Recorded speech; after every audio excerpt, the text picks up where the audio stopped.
Did you know that Legacies would not exist the way we know it today if Candice King hadn't gotten pregnant in real life? Hi, my name is Bridget Haley, and we're going to be talking today about how Candice King's real-life pregnancy changed the Vampire Diaries universe forever and gave us Legacies as we know it today.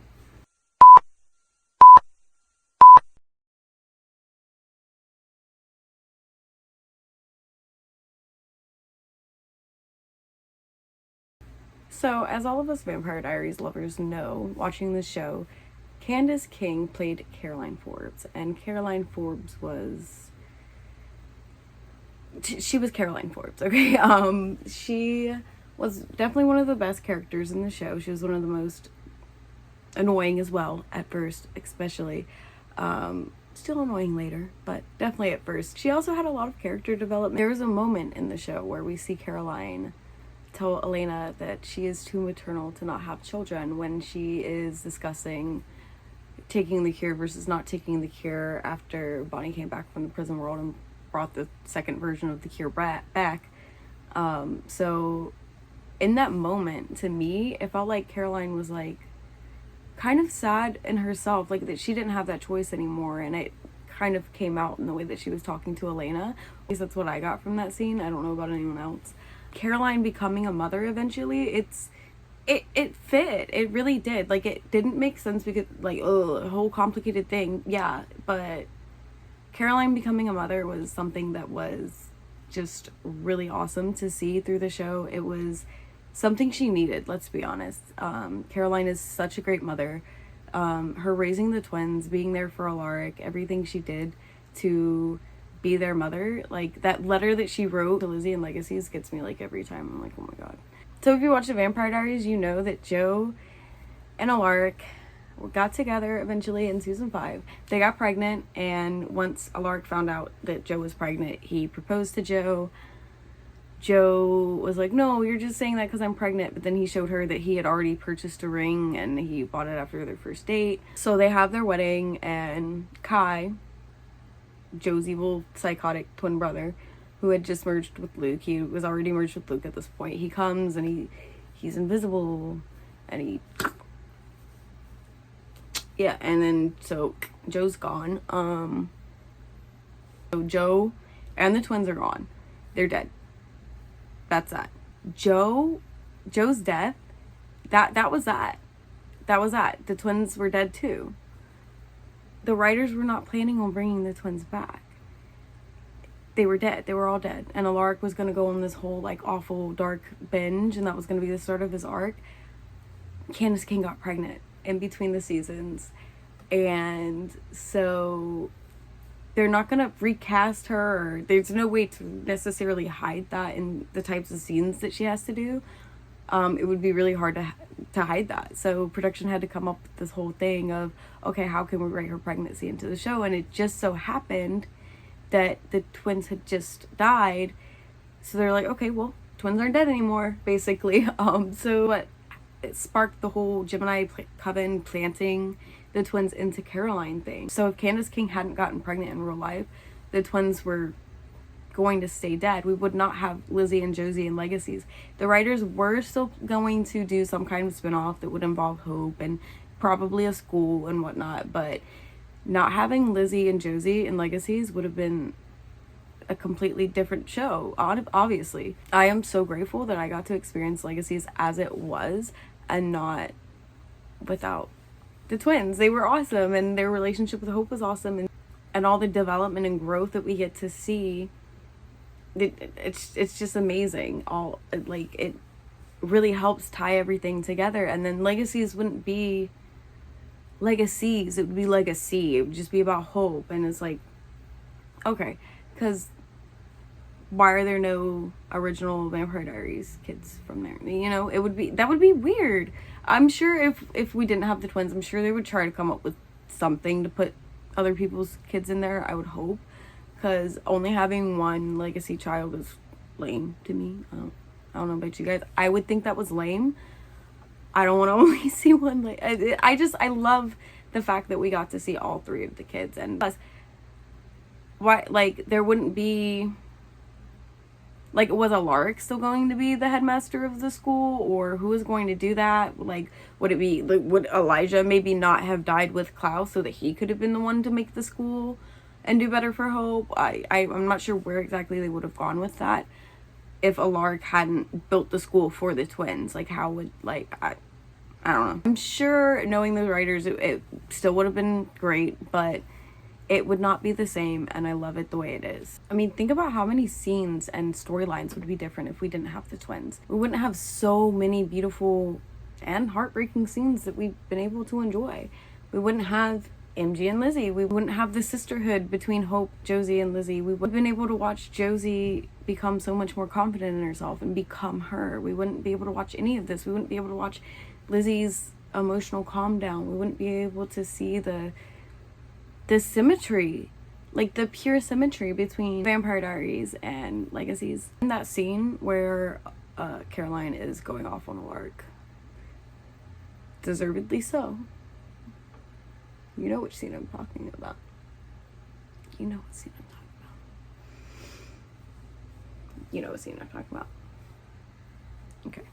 And let's be honest, Caroline turned before she wasn't introduced to vampires yet. She wasn't old enough to think about if she wanted children or not, or if she wanted to be a vampire. She didn't even know about vampires. Like, she just was just, that's it. She didn't have a choice. She didn't have any type of mental preparation. Unlike Elena, like, she didn't want to become a vampire, and she did want to eventually have children, and she had thought about that. But she had thought about that because she knew of this whole vampire thing, and she knew that this was going to be a possibility, and she had been faced with that before, that she might, you know, whenever Damon was about to turn her with the whole Klaus ritual thing, Damon fed her blood, but then John died instead of her. Yeah, you know, that whole thing. So Elena did have more of a mental preparation. Like, for Caroline, it just like, oh, you're a vampire.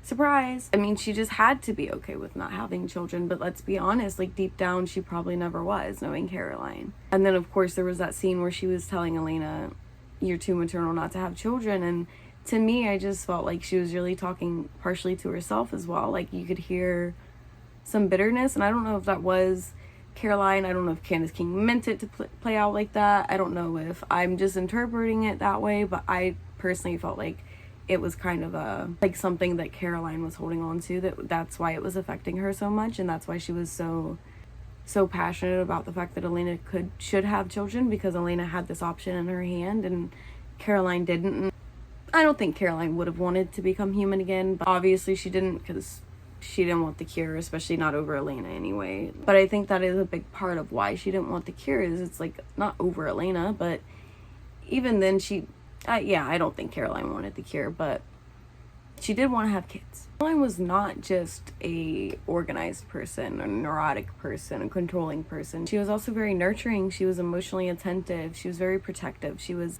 kind of the mother of the group almost. In my opinion, Caroline eventually becoming a mother felt so emotionally right. She spent the entire series taking care of other people. She was so passionate about making sure that people understood that they can control it. She wanted to not allow people to go through what she went through when she first turned. She was so very attentive to other people and their needs, and whenever Caroline first got pregnant, she was like, no, like, that's not, no, that's not a thing, like, we're not. And she was terrified. But after that, like, once it was like, yeah, here they are, it mother mode instantly for Caroline. She was just instantly fierce and protective, and just nothing was going to happen to those babies while they were inside of her, which is so Caroline, by the way. The few moments we got to see with her raising the twins whenever they were young, twins grew up with great structure, immense amounts of love, so much patience from Caroline, so much understanding, always being able to talk everything out and be understood and have understanding. And then the emotional payoff that in Legacies, oh my god, like Caroline's letter to Lizzie, I cry like every time yeah. So I love that letter. That is so beautiful, and it's so Caroline, and it's so something that we as fans deserved to hear from Caroline. She might have been talking to some of us a little bit too. It's just crazy to think, like, the woman who thought she lost the choice to be a mother became one of the best mothers in the Vampire Diaries universe. I just think there's something so poetic about it, especially just Caroline as a person. She is a mother in her heart, and she always has been, in my opinion. Like, she's always had that personality. It's like, okay, yeah, you're like the PTA mom for sure. Those are just always the vibes that I got from her.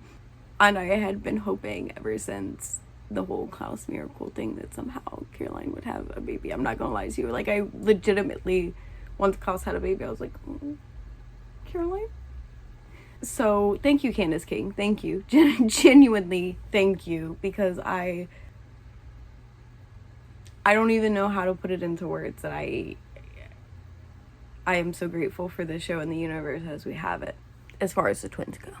So whenever we think about what happened in the writer's room, like, think about this. So many, like, normally to hide a pregnancy, they recast. They obviously can't recast this late. They can't do the whole Jamie Bowen Modern Family laundry basket thing, because Caroline's not out here carrying laundry baskets all the time. Baggy clothes thing wouldn't be, like, it wouldn't work. None of the normal TV tricks would work to hide this pregnancy because of the show and because of Caroline's character and everything that Caroline would be involved in and all the action involved in the show.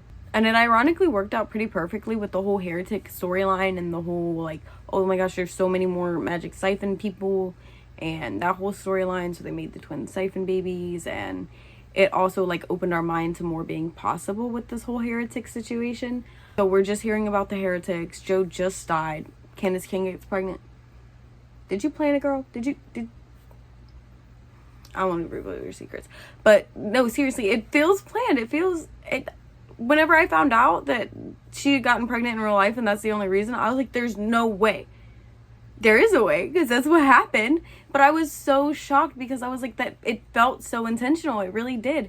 But no, it was all an accident that the writers and Candice King, they all got together and they came up with this and they played it out and it worked. So without the twins, we don't have the Saltzman twins dynamic in Legacies. We don't have the merge storyline. We don't have the core trio. We don't have the girls as a core. The whole entire dynamic of the Salvatore school would be different. Were they planning on still making Alaric the headmaster? Or are they gonna make Elijah not die in the originals so that he could be the headmaster and try to make it up to Hope? Like, because Alaric built the school for the twins at the end of Vampire Diaries, so I'm not sure where exactly that would go, for one. And even if Alaric was still the headmaster, like all the characters would be different probably. Like, no one's going to be reacting with the twins. We wouldn't have Penelope because why would Penelope be necessary if she was Josie's ex, unless they made her be Hope's ex or something, maybe. But just everything would be different. So something that's even crazier about this whole situation is, like, fandoms usually hate when real life interferes with our TV shows. Like, let's be honest, like, that sucks a lot of the times. But this time it was, like, perfect. It worked out so well. I kind of think of it as, like, this show talked a lot about fate and stuff.